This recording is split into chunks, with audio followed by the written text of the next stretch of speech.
आजकल के बच्चे वीडियो गेम्स, मोबाइल ऐप्स और वर्चुअल रियलिटी के जमाने में जी रहे हैं। लेकिन अब एक नया कदम उठाया गया है, एक ऐसा कदम जो उन्हें वापस उनकी रूट से जोड़ने की कोशिश करेगा।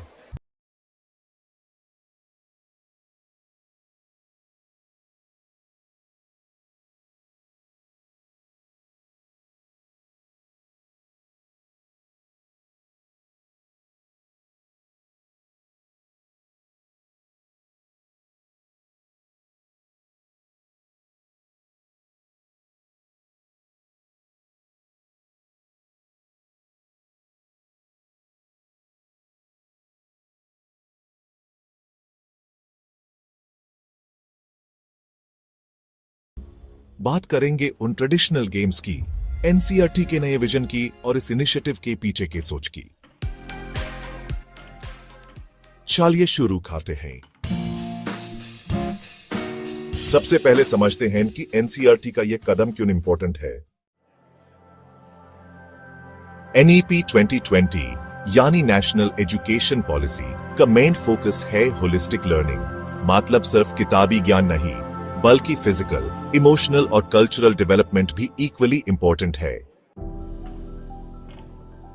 एनसीईआरटी की नए क्लास 7 टेक्स्ट बुक्स में एक नए तरीके का सिलेबस इंक्लूड किया गया है, जिसमें ट्रेडिशनल इंडियन गेम्स जैसे कबड्डी, लंगडी, गिल्ली डंडा, पिट्टू, कित-कित, हॉपस्कॉच एंड मलखम को इंट्रोड्यूस किया गया है। ये गेम्स सिर्फ स्पोर्ट्स नहीं है, ये हमारे कल्चरल हेरिटेज का हिस्सा है। हर खेल के पीछे एक कहानी है, एक फिलॉसफी है, और अब ये कहानियां स्कूल क्लासरूम्स में भी होंगी।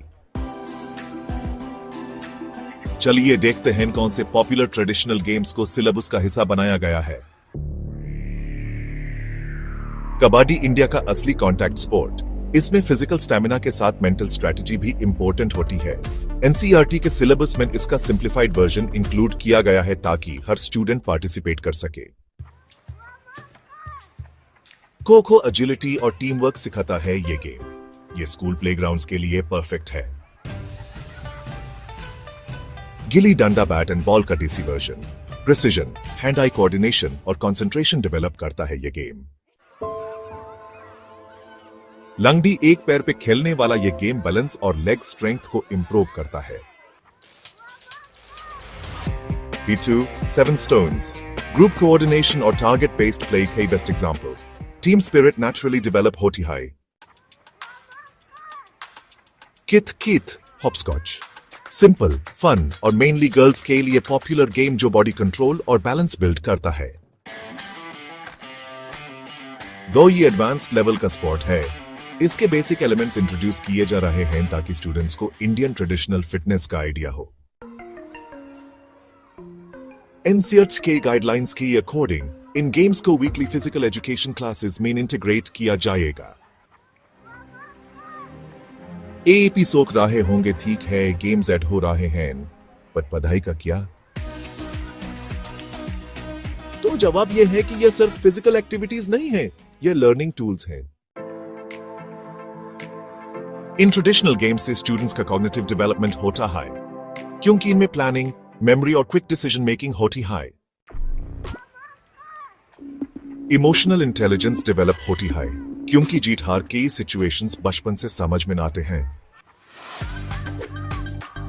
कल्चरल कनेक्ट बनता है, क्योंकि ये खेल भारत के कोने कोने से आते हैं और रीजनल आइडेंटिटी को सेलिब्रेट करते हैं। सोशल स्किल्स एनहांस होती है, जैसे कोऑपरेशन, लीडरशिप और एम्पैथी। यह सिलेबस एक और काम करता है, इंटरजेनरेशनल बॉन्डिंग का ब्रिज बनाता है। जब स्टूडेंट्स घर जाकर बोलेंगे कि उन्होंने स्कूल में गिल्ली डंडा या पिट्टू खेला, तो दादा दादी या नाना नानी खुद अपने बचपन की कहानियां बताएंगे।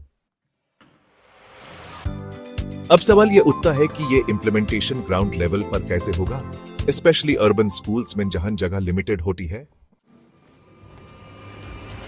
एनसीईआरटी ने इसके लिए फ्लेक्सिबल गाइडलाइंस बनाई हैं। अगर जगह कम है तो इंडोर एडेप्टेशन सजेस्ट की गई है। टीचर्स के लिए स्पेशल ट्रेनिंग मॉड्यूल्स बनाए जा रहे हैं, जहां उन्हें हर गेम के सिंप्लीफाइड वर्जन्स सिखाए जाएंगे। टेक्स्ट बुक्स में QR कोड्स दिए जा रहे हैं, जिससे गेम्स के वीडियो डेमोन्स्ट्रेशंस मिलेंगे। स्कूल्स को इनकरेज किया गया है कि वो नियर बाय पार्क्स या कम्युनिटी ग्राउंड्स का यूज करें। ये मॉडल इंक्लूसिव है, मतलब हर बैकग्राउंड का स्टूडेंट, चाहे वो रूरल हो या अर्बन, इस लर्निंग में पार्टिसिपेट कर सकता है। ये इनिशिएटिव सिर्फ बच्चों के फिजिकल डेवलपमेंट के लिए नहीं है, ये एक कल्चरल रिवाइवल का हिस्सा भी है। आज हम भारतीय होने पर गर्व करते हैं, लेकिन जब बात खेल की होती है तो ज्यादातर एग्जाम्पल्स वेस्टर्न स्पोर्ट्स की मिलते हैं, फुटबॉल, बास्केटबॉल, क्रिकेट। लेकिन अब हम अपने खुद के खिलौनों को स्पॉटलाइट में ला रहे हैं। ये एक स्ट्रॉन्ग कल्चरल सिग्नल है। आगे चौके ये मूवमेंट और बड़े स्केल पर हो सकता है, क्लास 8, 9 तक भी जा सकता है। स्टेट बोर्ड्स भी एनसीईआरटी का ये मॉडल अडॉप्ट कर सकते हैं। ऑलरेडी कुछ पायलट स्कूल्स में यह सिलेबस इंप्लीमेंट किया गया है और फीडबैक काफी पॉजिटिव आया है। इंटरव्यूज ऑफ स्टूडेंट्स, मुझे गिल्ली डंडा पहली बार खेलने मिला, स्कूल बोरिंग नहीं लगता अब। पेरेंट्स भी कह रहे हैं कि उनके बच्चे अब ज्यादा एक्टिव हो गए हैं और स्क्रीन टाइम नेचुरल तरीके से कम हुआ है। टीचर्स भी मान रहे हैं कि स्टूडेंट्स का अटेंशन स्पैन और एनर्जी लेवल्स बेटर हो गए हैं। यह कदम सिर्फ एक सिलेबस चेंज नहीं है, यह एक माइंडसेट चेंज है। अपने कल्चर को अपने क्लासरूम्स का हिस्सा बनाना, यही तो एनईपी 2020 का असली एसेंस है।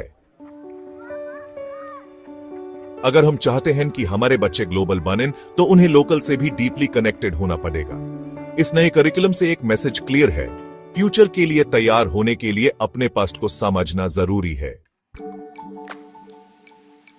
ऐसे और वीडियोस के लिए जुड़ रहिए हमारे साथ। कमेंट में बताइए इन कौन सा ट्रेडिशनल गेम आपका फेवरेट